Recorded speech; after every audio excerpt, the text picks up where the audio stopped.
Hello, welcome to my YouTube channel. ನಾವು ಇವತ್ತು ಮಾಡ್ತಿರೋ ಹೊಸ ರೆಸಿಪಿ ಹಾಗಲಕಾಯಿ ಗಸಿ. ಈಗ ಹಾಗಲಕಾಯಿನ ಸ್ವಲ್ಪ ಉಪ್ಪು ಹಾಕಿ ಎಣ್ಣೆಯಲ್ಲಿ ಫ್ರೈ ಮಾಡ್ಕೋಬೇಕು. ಒಂದು 5 ನಿಮಿಷ ಫ್ರೈ ಮಾಡಿ ಒಂದು ಪಾತ್ರೆಗೆ ತೆಗೆದಿಟ್ಕೋಬೇಕು.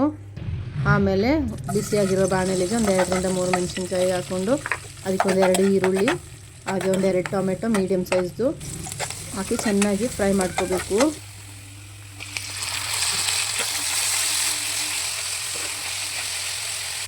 ಹಾಗೆ ಇದು ಚೆನ್ನಾಗಿ ಫ್ರೈ ಆದಮೇಲೆ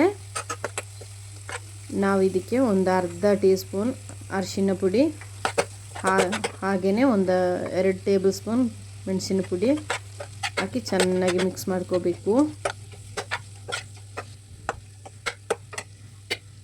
ಆಮೇಲೆ ನಾವು ಇದಕ್ಕೆ ಮೊದಲು ಫ್ರೈ ಮಾಡಿಟ್ಟಿರೋ ಹಾಗಲಕಾಯಿನ ಹಾಕ್ಕೊಂಡು ಚೆನ್ನಾಗಿ ಮಿಕ್ಸ್ ಮಾಡಿ,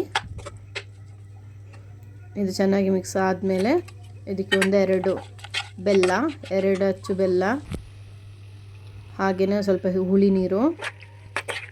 ಹುಳಿ ಮತ್ತು ಬೆಲ್ಲ ನಮ್ಮ ಹಾಗಲಕಾಯಿ ಕೆಲವೊಂದು ತುಂಬ ಕಹಿ ಇರುತ್ತೆ, ಆಗ ಸ್ವಲ್ಪ ಜಾಸ್ತಿನೇ ಹಾಕ್ಕೊಳ್ಬೇಕಾಗುತ್ತೆ. ಆಮೇಲೆ ಇದಕ್ಕೆ ಉಪ್ಪು ಸೇರಿಸ್ಕೋಬೇಕಾಗುತ್ತೆ, ರುಚಿಗೆ ತಕ್ಕಷ್ಟು ಉಪ್ಪು, ಒಂದು 3/4 ಗ್ಲಾಸಷ್ಟು ನೀರು ಹಾಕಿ ಚೆನ್ನಾಗಿ ಮಿಕ್ಸ್ ಮಾಡ್ಕೋಬೇಕು. ಈಗ ಒಂದು 10 ನಿಮಿಷ ಹಾಗೆಯೇ ಮುಚ್ಚಿಟ್ಟು ಬೇಯಿಸಿ.